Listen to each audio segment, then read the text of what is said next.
The space around Kepler 442 stayed quiet until the TFS Liberty came out of hyperspace.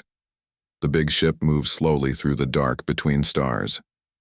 Captain Jake Morrison stood on the bridge and watched the main screen show empty space ahead. "Report," Morrison said to his crew. Commander Lisa Hayes looked at her console. "All systems working fine, Captain. We made the jump in good time. No damage to the ship." Morrison nodded. The Liberty was the newest ship in the Terran Federation fleet. It took 20 years to build after humans first learned how to travel faster than light. The ship looked different from the old designs. Its hull was gray metal that could change and adapt when hit by weapons. The engines were bigger and more powerful than anything humans had built before. "Chief Carter, how are the engines?" Morrison asked. Chief Engineer Paul Carter smiled from his station. "The quantum drive is running perfect, Captain. We could jump again right now if we need to." Morrison felt good about his crew. They had trained together for 2 years before this mission. The Liberty carried 800 people. Most of them were scientists and diplomats. This was supposed to be a peaceful mission to meet new aliens. "Any sign of the Zephyrians?" Morrison asked. Lieutenant Commander Amy Foster checked her screens. She was the ship's diplomatic officer. "Not yet, Captain, but we are early. They said they would meet us here in 6 hours." The Zephyrians were a friendly alien race.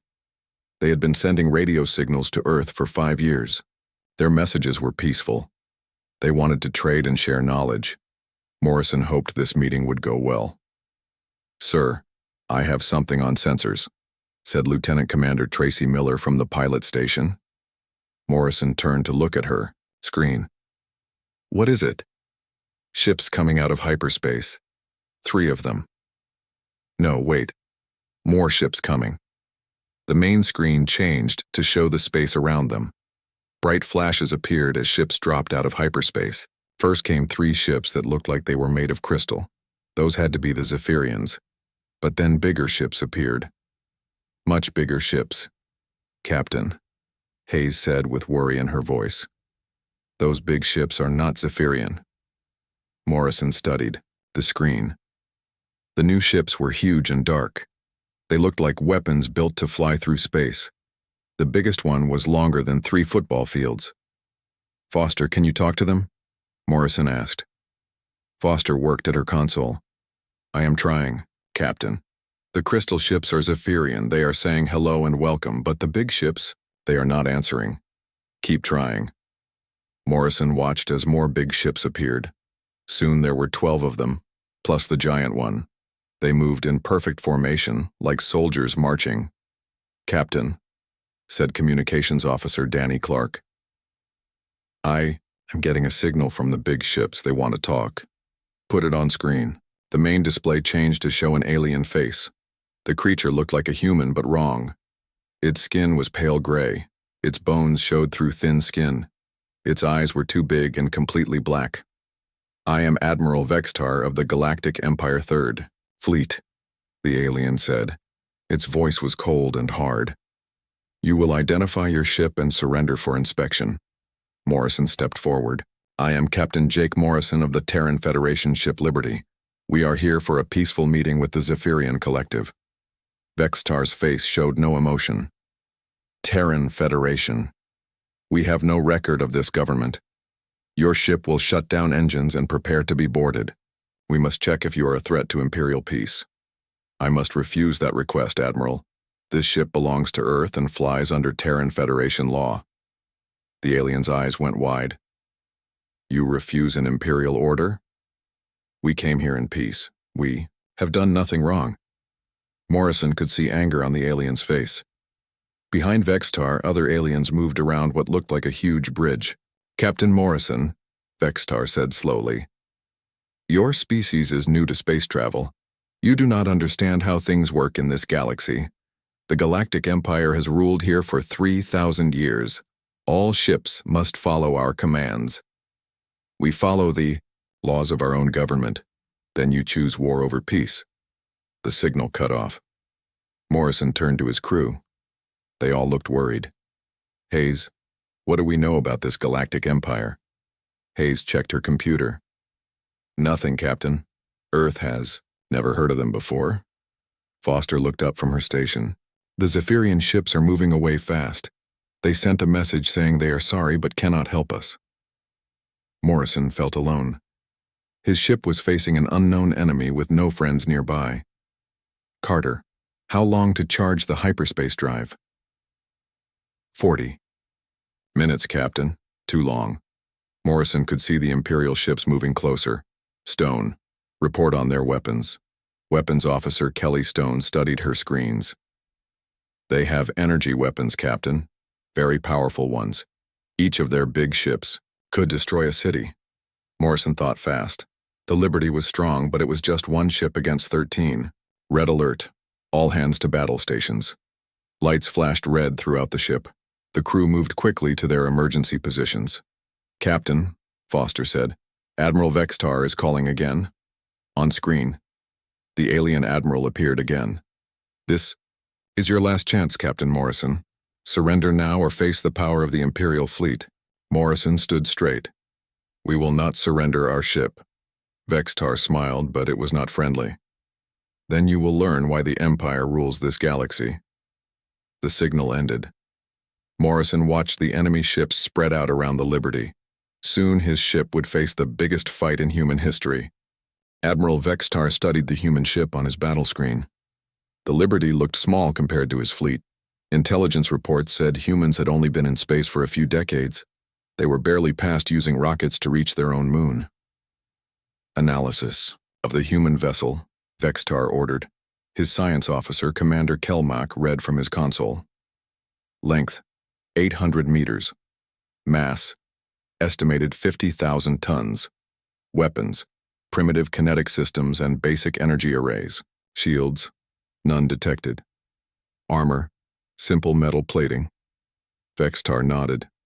The human ship was like a toy compared to his dreadnought. The Dominion's fist was 3 kilometers long and mounted weapons that could crack planets. His 12 cruisers each carried enough firepower to destroy a small moon.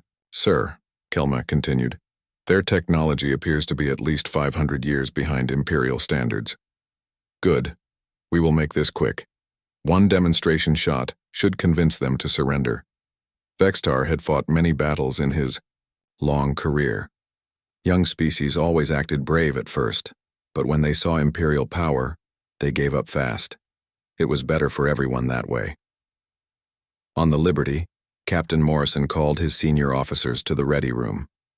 The small meeting room felt crowded with 6 people inside. Report on our situation, Morrison said. Commander Hayes spoke first. 13 enemy ships. The big one has weapons that could destroy our ship with one shot. The smaller ones are still twice our size.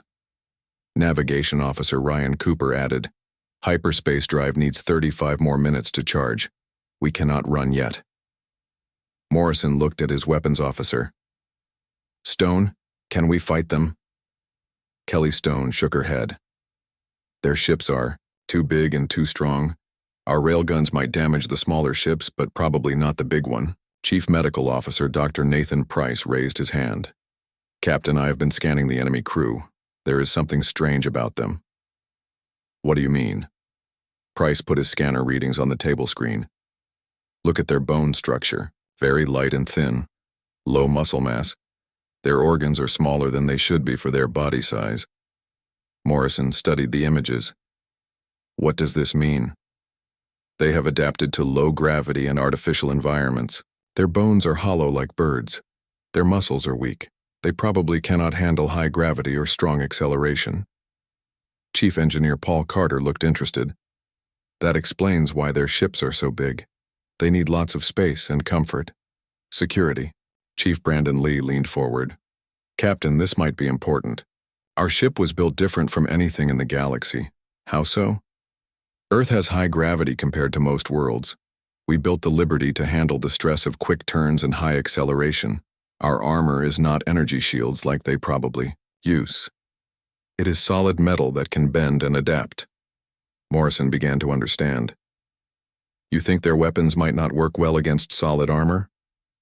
Maybe. Most space battles use energy shields. If you can break the shield, the ship dies fast.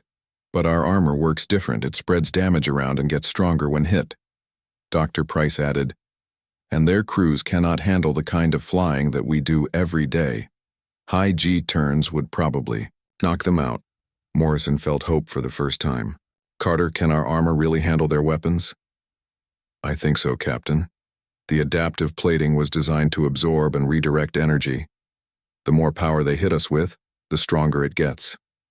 On the Dominion's fist, Admiral Vextar prepared to fire.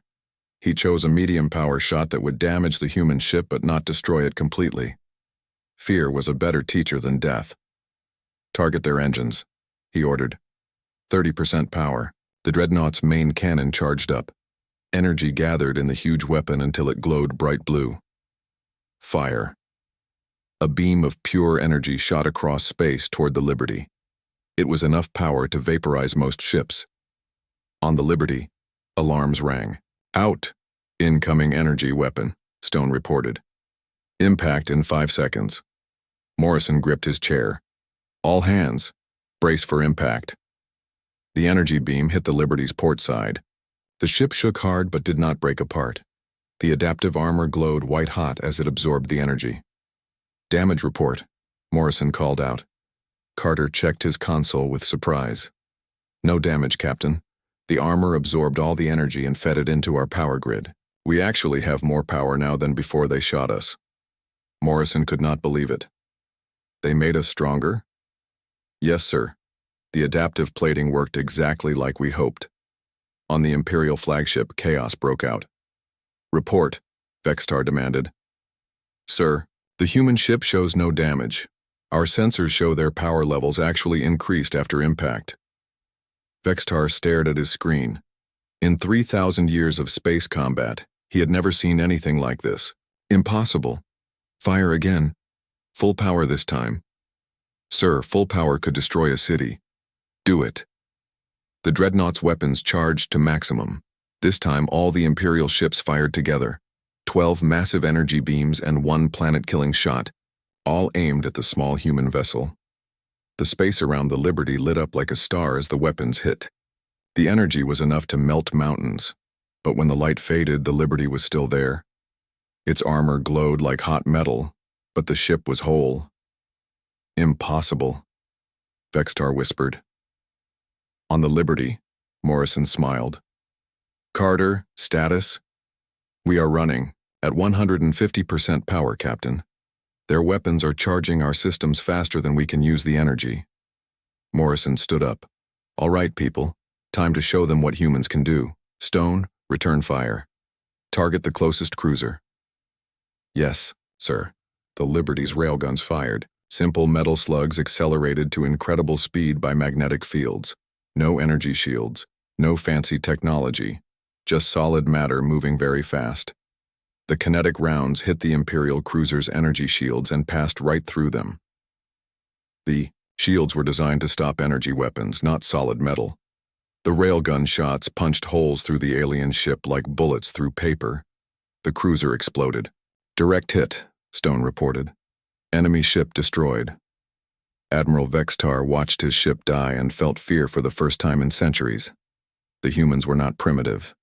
They were something else entirely. All ships, concentrate fire on the human vessel. Maximum power. But even as he gave the order, Vextar knew something was very wrong. The human ship had taken the best shots his fleet could deliver and gotten stronger. Now it was shooting back with weapons that ignored Imperial defenses. Morrison watched the enemy ships fire again. More energy beams hit his ship. More power flowed into the Liberty systems. Carter, we are at 200% power now. What should I do with all this energy? Carter grinned. How about we show them how fast humans can fly? Morrison nodded. Miller, evasive maneuvers, full acceleration. The Liberty shot forward like a bullet. The crew felt the acceleration push them back into their seats, but they were used to Earth's heavy gravity. The Imperial crews with their light bones and weak muscles would pass out from such forces. The human ship moved between the enemy vessels like a fighter plane among elephants. Every time the Imperial ships fired, they made the Liberty stronger and faster. Vextar realized with growing horror that his fleet was not fighting primitives. They were fighting something completely outside Imperial experience. The humans had evolved a different way of war, and the Empire was not ready for it. The Imperial fleet fired everything they had at the Liberty. Energy beams filled space like deadly lightning. Plasma torpedoes streaked toward the human ship in waves. The combined firepower could have destroyed a small planet.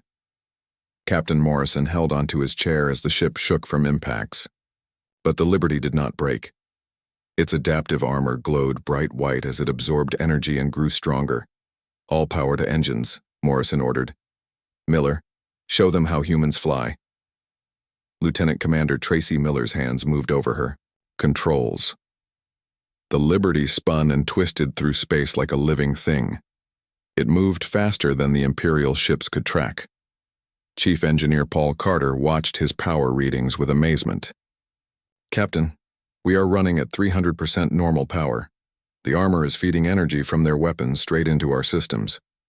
The Imperial ships tried to follow the Liberty's movements, but they were too slow. Their crews could not handle the quick turns needed for close combat. When they tried to match the human ship's speed, half their crew passed out from the acceleration. "Return fire," Morrison commanded. "Target their engines." Weapons Officer Kelly Stone locked onto the nearest Imperial cruiser. The Liberty's rail. Guns fired again and again. Solid metal slugs shot through space at incredible speed. The Imperial shields stopped nothing. The kinetic rounds punched through energy barriers like they were not there. Each shot tore huge holes in the alien ships. Another cruiser exploded. Then another. Admiral Vexitar watched his fleet die and could not understand what was happening. How are they moving so fast? How are their weapons getting through our shields? His science officer Kelmac worked frantically at his console. "Sir, our shields are designed for energy weapons. These kinetic projectiles pass right through, and their ship appears to absorb energy and convert it to power. That is impossible." "Yes, sir. But it is happening." Communications Officer Danny Clark intercepted Imperial transmissions on the Liberty. "Captain, the enemy ships are talking to each other. They sound scared." Morrison listened to the alien voices through the translation system. The Imperial crews were panicking. They had never faced an enemy that got stronger when shot. "Sir," Clark continued, "Admiral Vexitar is calling for help. He is telling someone called Imperial High Command that human technology is completely unknown." Morrison smiled. The Empire ruled the galaxy through fear and superior firepower. But their weapons made the Liberty stronger, while human weapons ignored their defenses. The battle moved through the star system as both fleets used their engines to gain advantage. The Liberty jumped in and out of hyperspace for short distances, appearing behind Imperial ships and attacking before they could respond. "Carter, how are we doing this?" Morrison asked. "How can we jump so fast?" Carter checked his readings. "Our hyperspace drive was built different, Captain. Most alien ships need time to calculate safe jumps. But we built our system to work fast. For emergency escapes, we can make short jumps in seconds instead of minutes."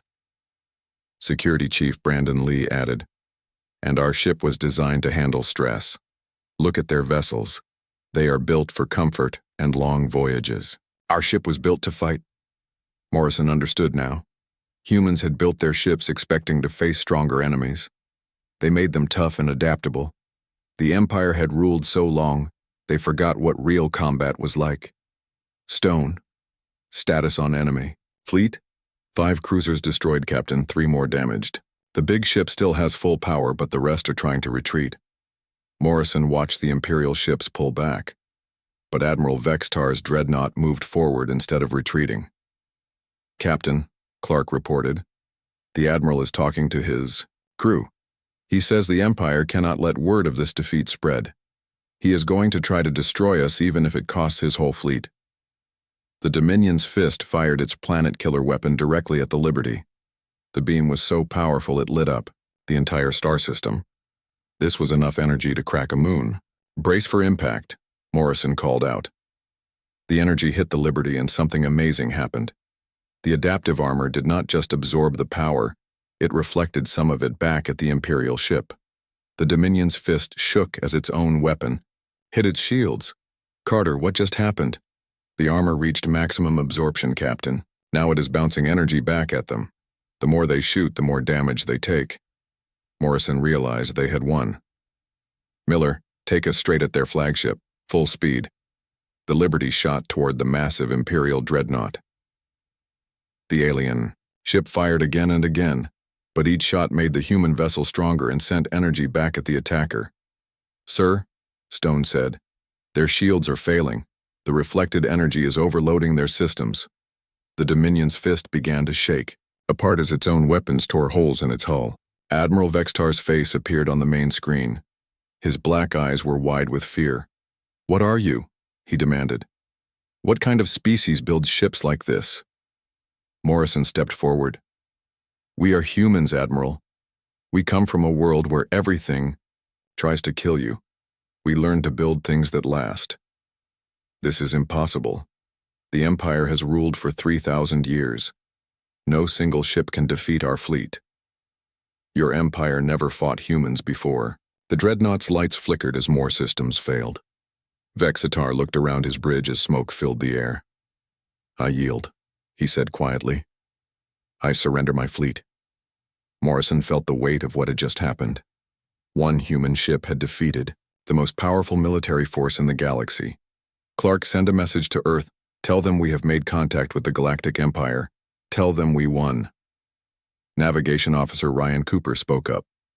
Captain, we are getting signals from all over this part of space. Hundreds of alien ships are watching what happened here. Morrison looked at the star map. Lights showed ships from dozens of different species. They had all seen the Imperial fleet defeated by one human vessel. Foster, try to talk to them. Diplomatic Officer Amy Foster worked at her console. Captain, they are all asking the same question. They want to know if humans will help them fight the Empire too. Morrison realized that this battle was just the beginning. The galaxy had seen that the Empire could be beaten. Now, every oppressed species would want human help. Tell them we will talk, Morrison said. But first we need to secure the Imperial ships and tend to our prisoners. As the Liberty moved to collect the surviving Imperial crews, Morrison thought about what came next. Earth had sent him to make peaceful contact with friendly aliens. Instead, he had started a war that would change the entire galaxy. But looking at his crew, Morrison felt proud. They had faced impossible odds and won through human determination and engineering. The Empire ruled through fear, but humans had something stronger, the refusal to give up. The battle was over, but the real fight for the galaxy's future was just beginning. News of the Imperial defeat traveled faster than any ship could fly. Across the galaxy, hyperspace communication networks carried the impossible story. One human vessel had destroyed most of an Imperial fleet and captured the rest. On the Imperial, capital world of Dominium Prime, Emperor Zaxton sat on his crystal throne and read the reports. His pale hands shook as he turned the pages. Admiral Vextar's final transmission played on screens around the throne room. The humans absorb our weapons and grow stronger, Vextar's recorded voice said. Their kinetic weapons pass through our shields like they do not exist. We are not fighting primitives, my Emperor. We are facing something completely new. General Tirana of the Imperial Science Division stood before the throne. Her thin frame looked even smaller in the huge chamber. Explain this to me, Zaxton demanded. How does one ship defeat our best fleet? Tirana consulted her datapad. The humans appear to have evolved different technology, my Emperor. While we perfected energy weapons and shields over thousands of years, they developed kinetic weapons and adaptive armor. Kinetic weapons are primitive. Not the way humans use them, Emperor. They accelerate solid projectiles to incredible speeds. Our shields cannot stop physical matter moving that fast. Zaxton stood and walked to the great window overlooking his capital city. Millions of alien subjects lived in the towers below. They had served the Empire faithfully for generations because they feared Imperial power. What about their armor? That absorbs energy? We have never seen anything like it. Most species use energy shields that either work or fail completely. Human armor spreads damage across the entire ship and converts energy into power for their systems. Zaxton felt something he had not experienced in centuries. Uncertainty. Are there more ships like this? We do not know, Emperor. Intelligence. Reports suggest Earth has a small fleet, but we have no details about their capabilities. The Emperor turned back to his general. Send orders to all Imperial fleets. Any human ship is to be destroyed immediately. Do not attempt capture or negotiation. Yes, my Emperor. Meanwhile, on Earth, Admiral Elizabeth Barnes read Captain Morrison's full battle report in her office at Terran Federation headquarters. The building sat on a hill overlooking the Pacific Ocean. Through her window, she could see ships coming and going from the orbital elevator. This changes everything, she said to her aide, Colonel Frank Miller. Miller nodded. The Liberty was built as an exploration ship, Admiral. If our science vessel can defeat Imperial warships, imagine what our actual military vessels could do. Barnes walked to a wall display showing the Terran Federation fleet. 37 ships total. Most were exploration and transport vessels like the Liberty. Only 8 were built specifically for combat. Have we heard from other alien species? Barnes asked. Yes, Admiral. 17 different governments have sent diplomatic messages. They all want to form alliances with Earth. Barnes studied the star charts. Red dots showed Imperial territory, most of the galaxy. Blue dots showed independent worlds that had managed to stay free. There were not many blue dots. The Empire has ruled through fear for 3,000 years, Barnes said. But fear only works if you seem unstoppable. Morrison just proved the Empire can be beaten. Her communication console chimed. Admiral, urgent message from the Vega sector. Multiple alien fleets are gathering there. They are requesting human assistance. Barnes made a decision that would shape galactic history. Order the Aurora, Defiance, Providence, and Pathfinder to join Morrison, and send word to President Carter. We need to start building more ships.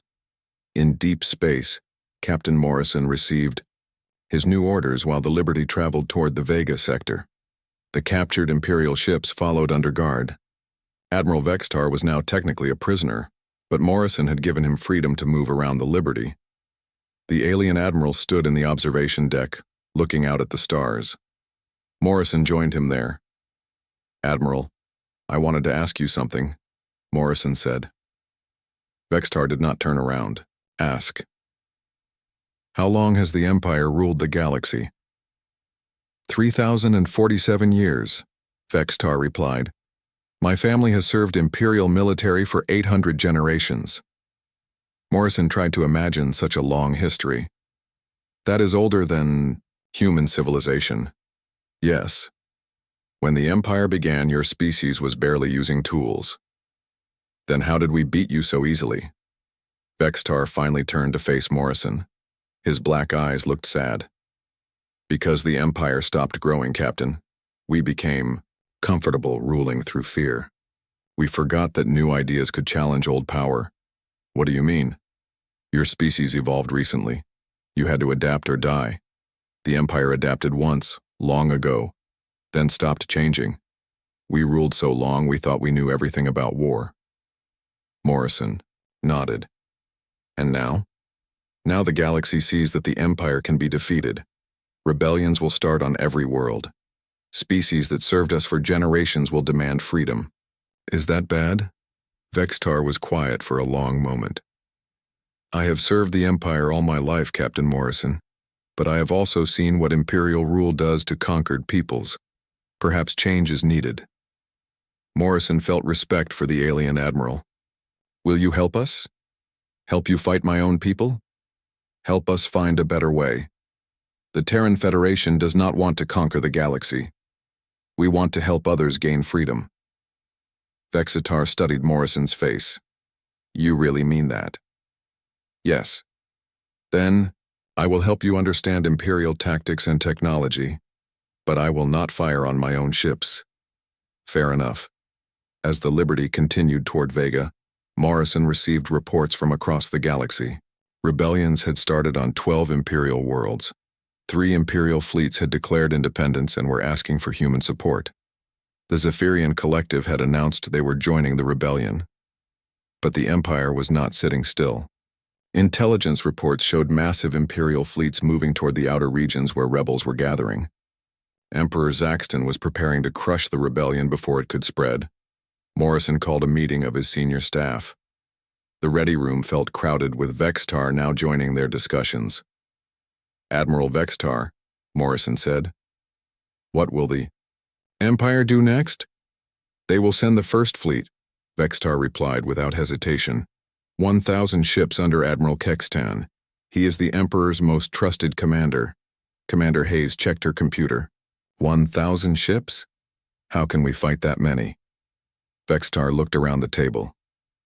You cannot win a direct battle against the First Fleet, Captain Morrison, but you might not need to. What do you mean? The Empire's strength comes from fear. If you can prove that Imperial fleets can be defeated repeatedly, more systems will rebel. You do not need to destroy the Empire completely. You need to break their control over others. Chief Engineer Paul Carter leaned forward. Like a virus spreading through their empire? Exactly. Each victory will inspire 10 more rebellions. Morrison studied the star charts on the wall.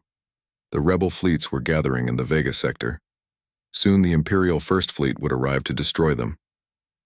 How long do we have? Morrison asked. 2 months, maybe 3, Vextar said. The First Fleet is huge but slow to move. Morrison made his decision. Then we have 2 months to prepare the biggest fight in galactic history.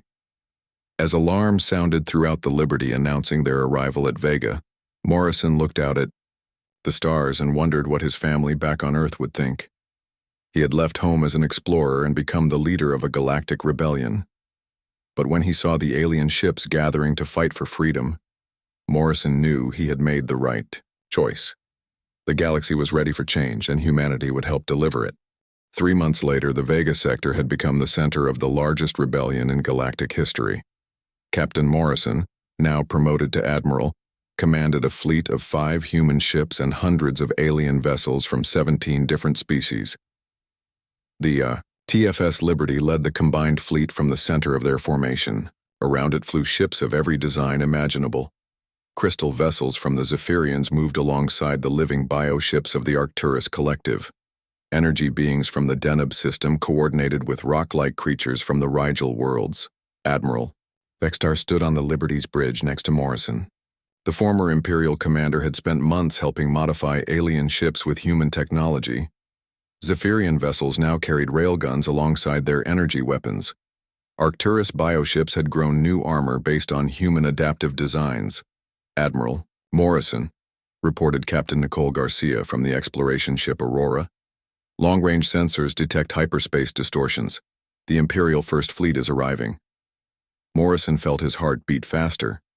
This was the moment that would decide the future of the galaxy. All ships, battle formation Alpha, Morrison ordered. Remember the plan. Across space, the rebel fleet spread out in a pattern that looked random to Imperial eyes. But each ship knew exactly where to go and what to do. The first Imperial ships emerged from hyperspace like dark stars appearing in the night. The super dreadnought Eternal Dominion led the way. It was twice the size of any ship Morrison had ever seen. Behind it came wave after wave of Imperial cruisers, destroyers, and support vessels.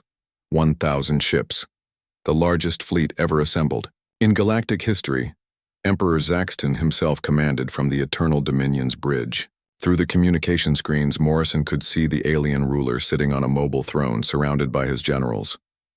Rebel fleet. Zaxton's voice echoed across all frequencies. You face the full might of the Galactic Empire. Surrender, now, and your deaths will be quick. Morrison activated the fleet-wide channel. This is Admiral Morrison of the Terran Federation. We stand for the freedom of all species. We will not surrender. Zaxton's pale face showed anger. Then you will all die together. The Imperial fleet fired first. 1,000 ships unleashing their weapons at once created a wall of energy that lit up the entire star system. The combined firepower could have destroyed entire planets, but the rebel fleet did not try to meet this attack head-on. Instead, they scattered like leaves in the wind. Human tactical doctrine had taught the aliens to fight like Earth's pack hunters, separate the enemy and attack weak points. The Liberty and its escorts dove straight through the Imperial formation. Their adaptive armor absorbed the massive energy, barrage, and converted it to power. Soon the human ships were moving faster than anything the Empire had ever seen. Target their command ships, Morrison ordered. cut off their coordination. The human vessels struck like lightning, appearing behind Imperial command cruisers and destroying them with kinetic weapons before disappearing again. Each attack left the Imperial fleet more confused and disorganized. Captain Chris Anderson commanded the heavy cruiser Defiance as it led a group of Arcturus bioships against the Imperial left flank. The living alien vessels had learned to heal themselves using energy from Imperial weapons. They absorbed damage and grew stronger, just like human armor. Captain Michelle Torres guided the support ship Providence and a squadron of Zephyrian crystal ships around the Imperial right side. The crystal vessels could bend light around themselves, becoming invisible until they fired. The battle raged across multiple star systems as both fleets used hyperspace jumps to gain tactical advantage. But where Imperial ships moved in rigid formations, the rebels flowed like water around them. Emperor Zaxton watched his perfect battle plan fall apart. How are they everywhere at once? Our sensors cannot track them. His science advisor checked the readings. Emperor, they are using short-range hyperspace jumps, appearing, attacking, then disappearing before we can respond. Our ships can do the same. No, Emperor. Our hyperspace drives are designed for long voyages between stars. They take time to calculate safe jumps. The humans built their drives for quick escapes. They can jump in seconds. Zaxton felt the first touch of real fear. His massive fleet was being cut apart by enemies that struck without warning and vanished before he could strike back. Morrison coordinated the battle from the Liberty's bridge. Admiral Vextar helped track Imperial movements and predict their responses. Admiral, Vextar said, Zaxton will try to break our formation with his super dreadnought. He will charge straight at your flagship. Morrison nodded. Let him come. The Eternal Dominion left the safety of the Imperial formation and accelerated toward the Liberty. The massive ship's weapons could destroy moons. Its armor was thick enough to stop asteroid impacts. All ships, implement Morrison Pattern 7, the Admiral commanded. The rebel fleet suddenly changed direction. Every ship turned toward the approaching super dreadnought. Morrison was not running from the largest ship in the galaxy. He was attacking it. Captain Garcia, prepare the Aurora for synchronized fire. Captain Anderson, bring the Defiance around for kinetic bombardment. Captain Torres, get the Providence ready for precision strikes. The human ships moved into position around the Eternal Dominion like wolves surrounding a bear. The alien vessels followed their lead, trusting human tactics completely. Fire, Morrison ordered. 5 human ships and 200 alien vessels fired at the same moment. Railgun rounds, energy beams, and exotic weapons from across the galaxy all targeted the same points on the Super Dreadnought's hull. The coordinated attack overwhelmed the Eternal Dominion's shields and began tearing holes in its massive armor. But Morrison was not trying to destroy the ship. He was trying to disable it. Target their engine sections, Morrison called out. We want that ship crippled, not destroyed. Kinetic rounds punched through the Super Dreadnought's engine compartments. Energy weapons melted vital systems. Slowly, the massive ship began to lose power and drift. Emperor Zaxton felt his flagship shake around him. Lights flickered as power systems failed. His throne room filled with smoke from damaged circuits. Damage report, he demanded. Engines offline, Emperor. Weapons at 50%.